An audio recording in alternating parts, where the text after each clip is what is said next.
दिवसेनैव तत्कुर्यात् येन रामो सुखं वसेत् यावज्जीवं च तत्कुर्यात् येन प्रेत्य सुखे वसेत्। अर्थात दिन भर ऐसा काम करो जिससे रात में नींद चैन से आ जाए। उसी तरह जीवन भर ऐसा काम करो जिससे मृत्यु के बाद सुख अर्थात सद्गति मिले। बोलिए श्री वृंदावन बिहारी लाल की जय हो। जय श्री कृष्णा। सुप्रभात। भगवत कृपा से कल तक हमने श्रीमद् भगवद गीता शास्त्र के 13वें अध्याय क्षेत्र क्षेत्र के विभाग योग का अनुशीलन किया। तो आइए उन्हीं मेरे परम कृपालु अहेतुक दया मूर्ति योगेश्वर भगवान श्री कृष्ण की अमोघ वाणी गीता शास्त्र का 14वां अध्याय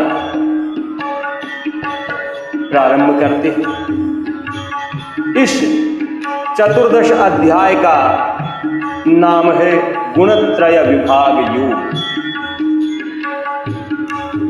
सत्व, रज और तम अर्थात सत्वगुण, रजोगुण और तमोगुण, इन तीनों गुणों के स्वरूप का, उनके कार्य, कारण और शक्ति का तथा वे किस किस अवस्था में जीवात्मा को बंधन में डालते हैं और किस प्रकार इनसे छूटकर परम पद को प्राप्त किया जा सकता है तथा इन तीनों गुणों से अतीत होकर परमात्मा को प्राप्त मनुष्य के क्या लक्षण है, इन्हीं त्रिगुण संबंधी बातों का विवेचन इस अध्याय में किया गया है। पहले साधन काल में रज और तम का त्याग करके सत्वगुण को ग्रहण करना और अंत में सभी गुणों से सर्वथा संबंध विच्छेद कर लेना अर्थात सभी गुणों को सर्वथा त्याग देना चाहिए, ऐसा मेरे गोविंद कहते हैं।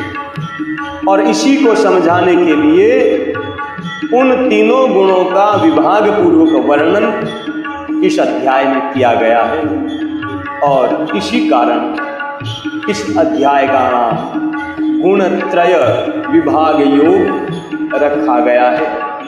तो आइए अध्याय में प्रविष्ट करते हैं। ओम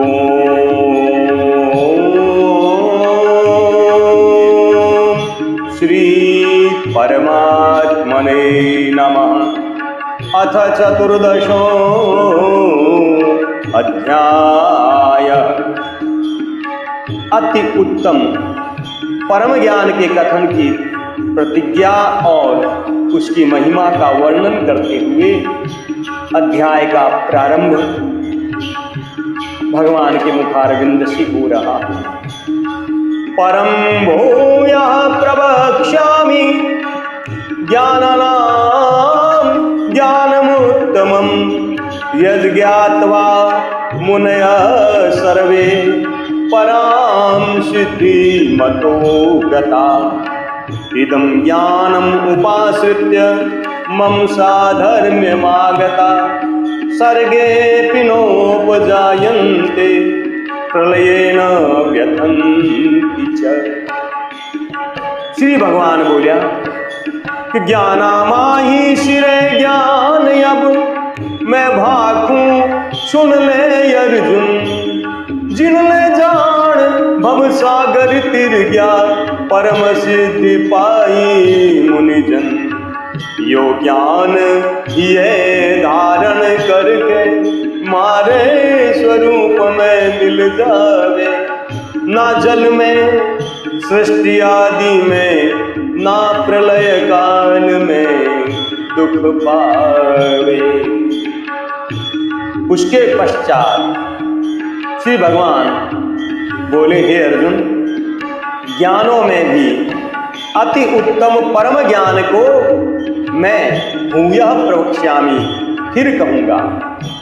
यद् ज्ञात्वा, जिसको जानकर, सर्वे मुनयः इतः पराम सिद्धिं गताः, सब मुनिजन इस संसार से मुक्त होकर परम सिद्धि को प्राप्त हो गए। हे अर्जुन, इदम ज्ञानम उपाश्रित्य, इस ज्ञान को आश्रय करके अर्थात धारण करके मेरे स्वरूप को प्राप्त हुए पुरुष सर्गे न उपजायन्ते, सृष्टि के आदि में पुनः उत्पन्न नहीं होते, और प्रलये अपि न व्यथन्ति, प्रलय काल में भी व्याकुल नहीं होते। और अब प्रकृति पुरुष के संयोग से सर्वभूतों की उत्पत्ति का कथन करते हुए भगवान कहते हैं, मम योनिर्महद् ब्रह्मा तस्मिन् गर्भं दधाम्यहम् संभव सर्वभूतानां ततो भवति भारत। सर्वयोनिषु कौन्तेय मूर्तयः संभवन्ति या, तासां ब्रह्म महद्योनि अहं बीजप्रदः पिता। सत्त्वं रजस्तमा इति गुणा प्रकृति संभवा, निबध्नन्ति महाबाहो देहे देहिनमव्ययम्। हे पार्थ, हमारी मूल प्रकृति है कूख गर्भ धारण वाली, मैं चेतन जीव बीजदाता, सब सृष्टि इन संजोग वाली। के भांत भांतरी जूनिया में पैदा होवे जितरा प्राणी, मैं बीजदाता उन सब रोहूं, और प्रकृति सबरी है जननी। कि सत रज तम गुण प्रकृति जाया, वे तीनों गुण सुन है अर्जुन, बांधे अविनाशी देही ने, इन देह में अपनी ही विधि सुन। बोलिए श्री वृंदावन बिहारी लाल की जय हो।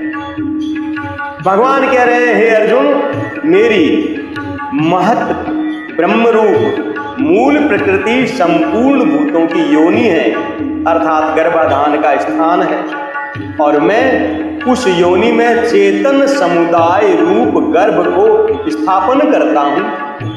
उस जड़ चेतन के संयोग से सब भूतों की उत्पत्ति होती है, तथा हे अर्जुन, नाना प्रकार की सब योनियों में जितनी मूर्तियां अर्थात शरीरधारी प्राणी उत्पन्न होते हैं, प्रकृति तो उन सबको गर्भ धारण कराने वाली माता है, गर्भ धारण करने वाली माता है, और मैं बीज को स्थापन करने वाला पिता हूँ।